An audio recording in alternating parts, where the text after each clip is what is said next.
Hello everyone. From today onwards, we are going to talk about our next topic, which is spatial senses, and uh, and we are going to start from auditory sense. And before moving to the mechanism and the pathway, we should have to know about the structure of ear. So basically, in exam, they generally ask about the auditory pathway and mechanism of hearing, but sometimes they ask about the structure of ear and the parts of ear. So yes, again, it is important, and yeah, we'll start this. So basically, ear consists of three parts: external ear, middle ear, and internal ear. This is the figure of ear.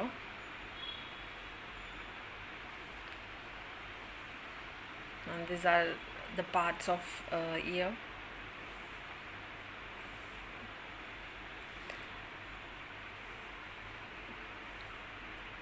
We'll see and we'll learn about all these parts step by step. So first we'll start with external ear, and external ear is formed by two parts. First is auricle or pinna, and second is external auditory meatus.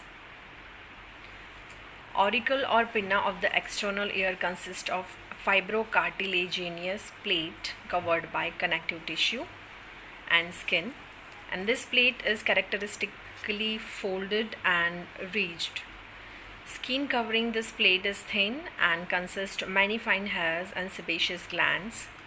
On the posterior surface of auricles, many sweat glands are present. In many animals, auricle can be moved and turned to locate the source of sound, or the auricle can be folded to avoid unwanted sound. We have seen that in animals, but in human, extrinsic and intrinsic muscles of auricle are rudimentary. Rudimentary matlab in the basic form, and the movement is not possible. And the depression of auricle, which forms the orifice of external auditory meatus, is called the concha. External auditory meatus. External auditory meatus starts from the concha and extends inside as a slightly curved canal with a length of about 55 mm. And meatus consists of two parts. First is the outer cartilaginous part, and second is the inner bony part.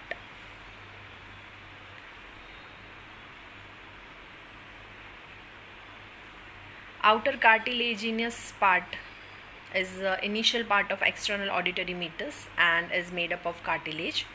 It is covered by thick skin which consists stiff hairs. This hairs prevent the entry of foreign particles.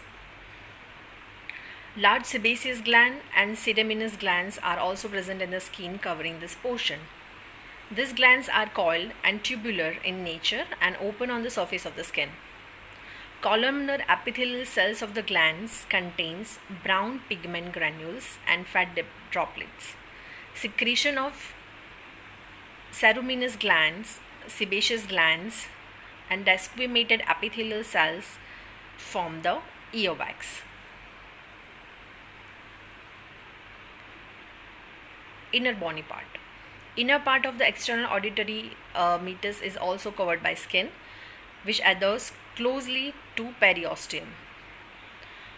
I think periosteum no matlab તમને બધાને ખબર છે. Still, periosteum matlab membrane which covers the outer surface of all the bones. Only sebaceous glands are present here. Small fine hairs are present on the superior wall of the canal. Skin covering this portion is continuous with a cuticular layer of tympanic membrane. Now we'll talk about the middle ear. Middle ear or tympanic cavity is a small, narrow, irregular, laterally compressed chamber situated within the temporal bone. It is also known as tympanum. It is separated from external auditory meatus by tympanic membrane. Middle ear consists of the following structures: auditory ossicles, auditory muscles, and eustachian tube. First, we'll see the tympanic membrane. Tympanic membrane is a thin, semi-transparent membrane which separates the middle ear from the external auditory meatus. Periphery of the membrane is fixed to tympanic sulcus in the surrounding bony ring by means of fibrocartilage. Structure of tympanic membrane. Tympanic membrane is formed by three layers: lateral cutaneous layer, which is the continuation of the skin of auditory meatus. Second is the intermediate fibrous layer, which contains collagenous fibers. Medial mucous layer or tympanic mucosa, which is composed of single layer of cuboidal epithelial cells.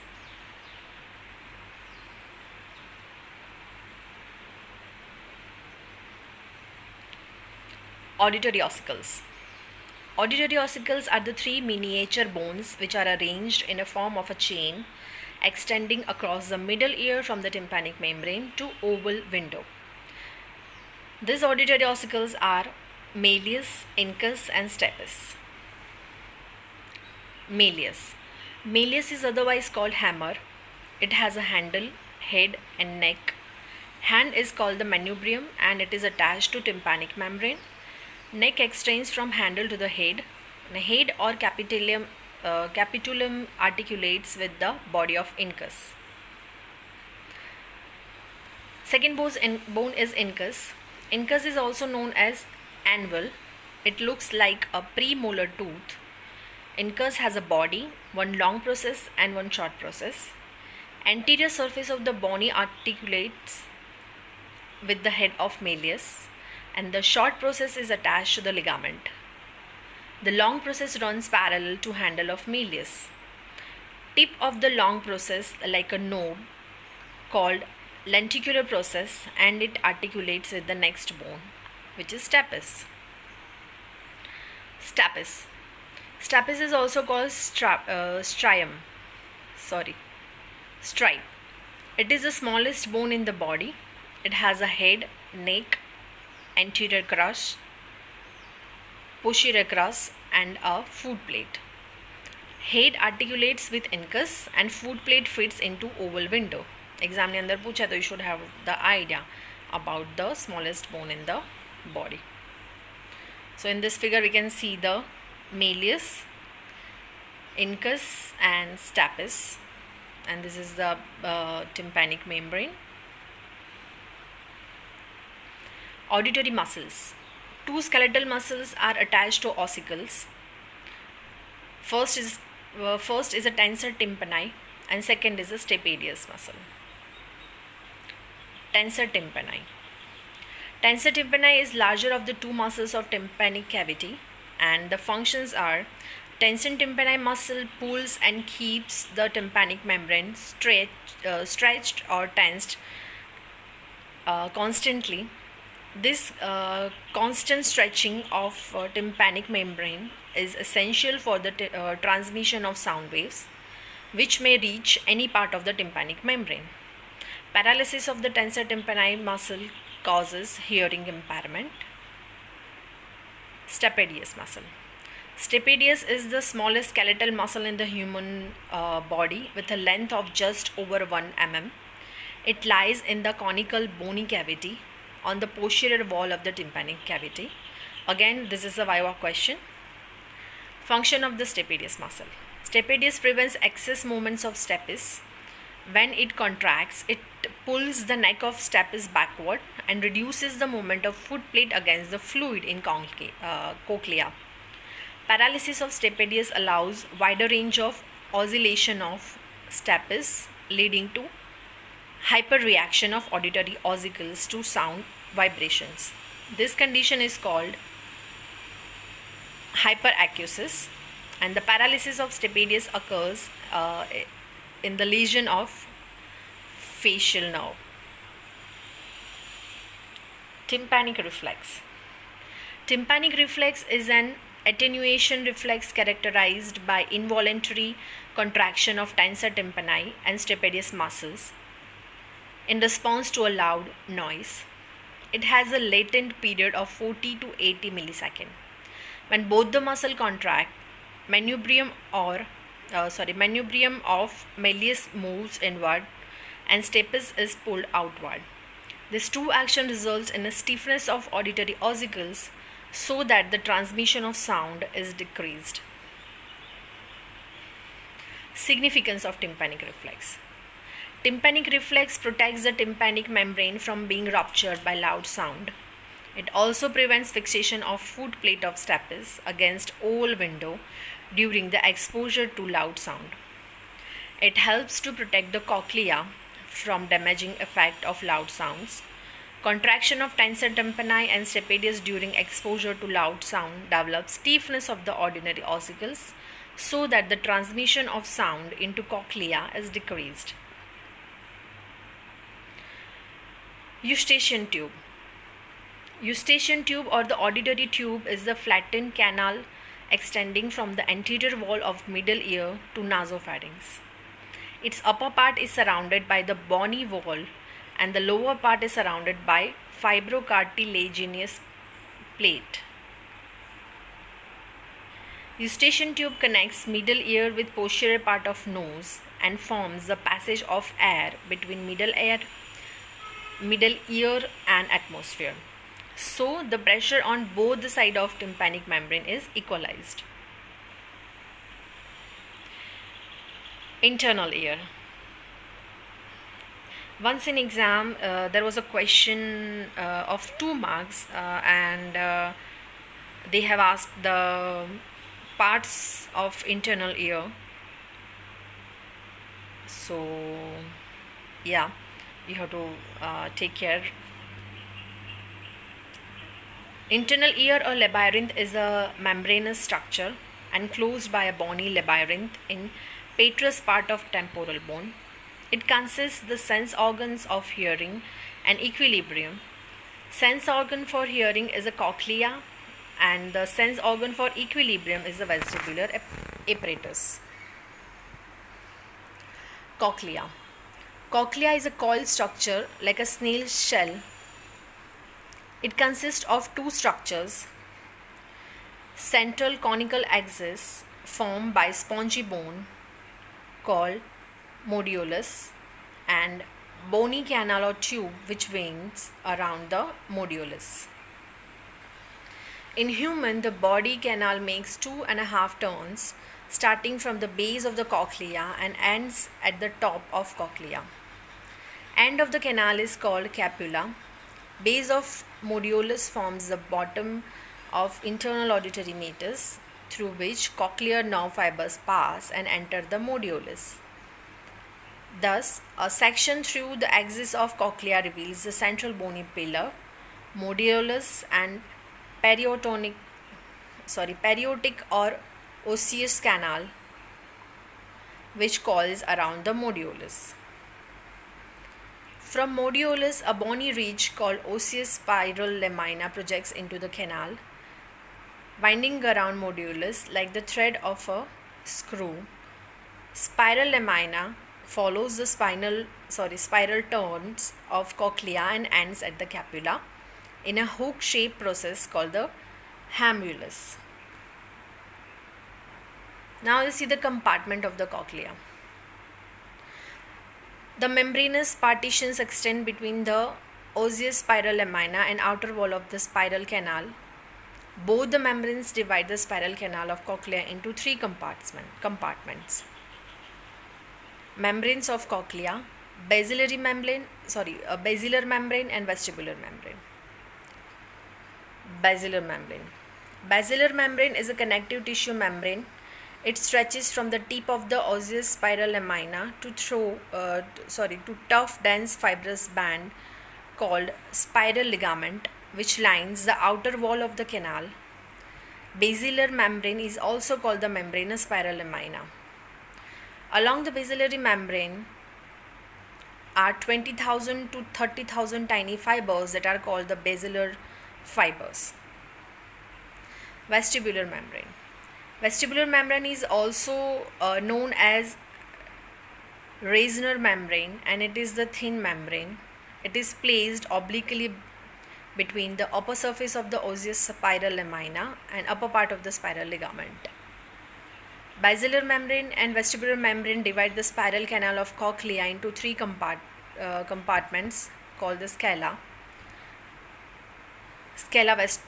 These compartments are scala vestibuli, scala tympani, and scala media. All the three compartments are filled with fluid. Scala vestibuli and scala tympani contains perilymph, and scala media is filled with endolymph. Scala vestibuli. Scala vestibuli lies above scala media, and it arises from oval window, which is closed by the foot plate of stapes. It follows the bony canal up to the apex. At the apex, it communicates with the scala tympani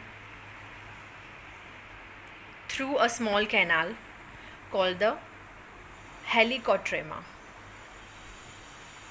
Scala tympani. Scala tympani lies below scala media. It is parallel to scala vestibuli and ends at the round window. Round window is closed by a strong thin membrane known as secondary tympanic membrane. Scala media. Scala media is otherwise called the cochlear duct, membranous cochlea or octic cochlea. It is a triangular compartment enclosed by basilar and vestibular membranes. It ends blindly at the apex and at the base of cochlea. A slender ductus reunions arises from the basal and connects scala media with the saccule of otolith organ. Scala media is formed by upper, outer, and lower walls. Upper wall or vestibular wall is formed by vestibular membrane. Outer wall is formed by spiral ligament, which is the thickening of the periosteum.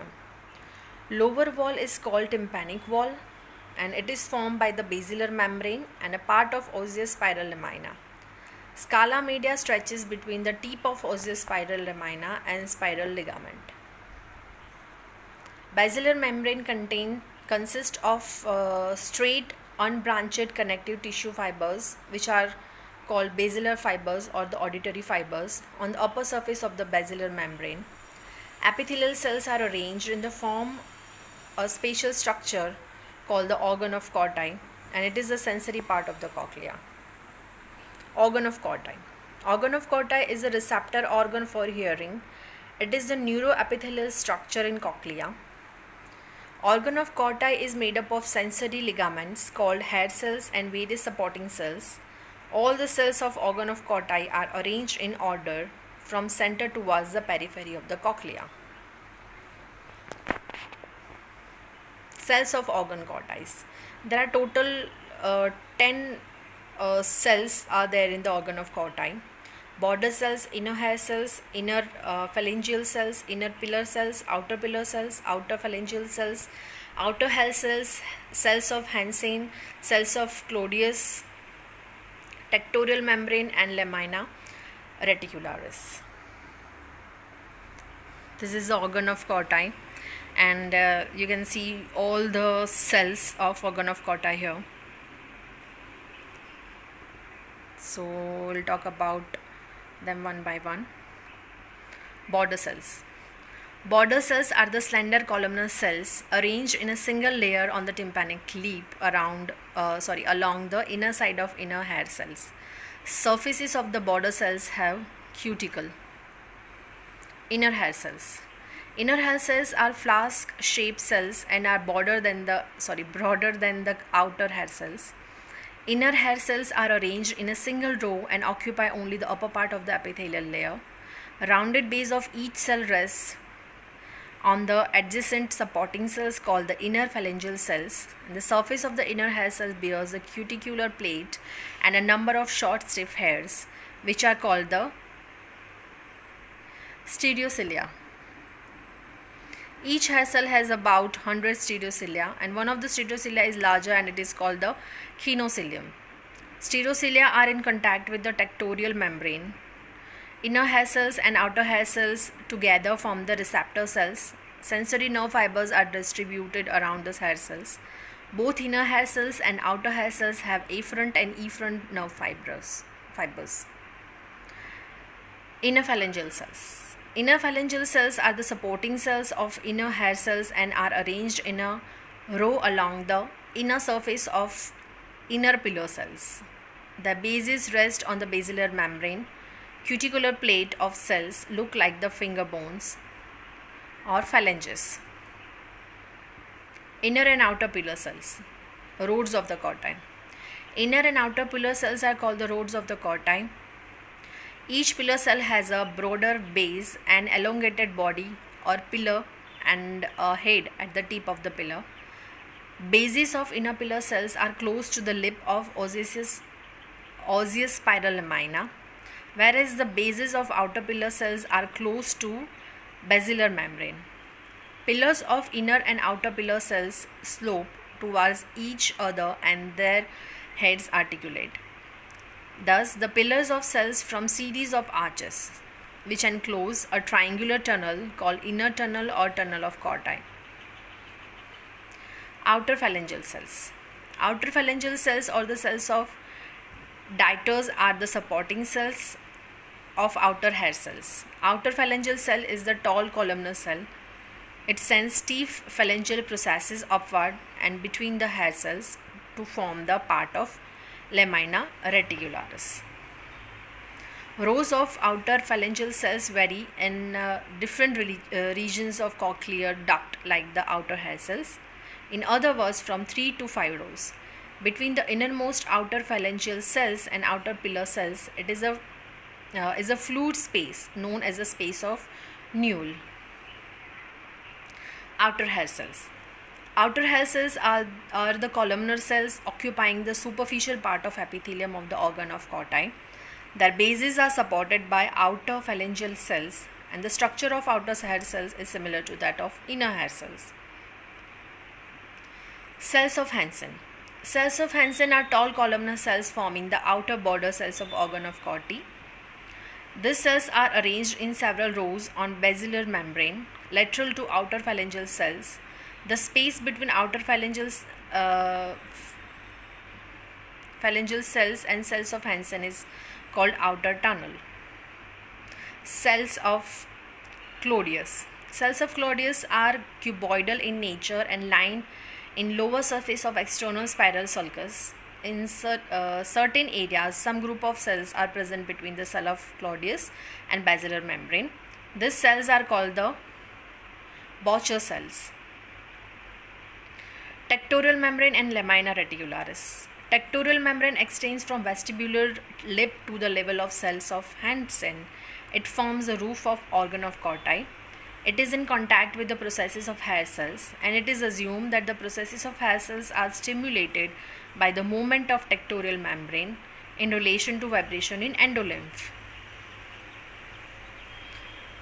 Cuticular plates of all the supporting cells collectively form a reticular membrane, which is known as lamina reticularis, and it covers the organ of corti.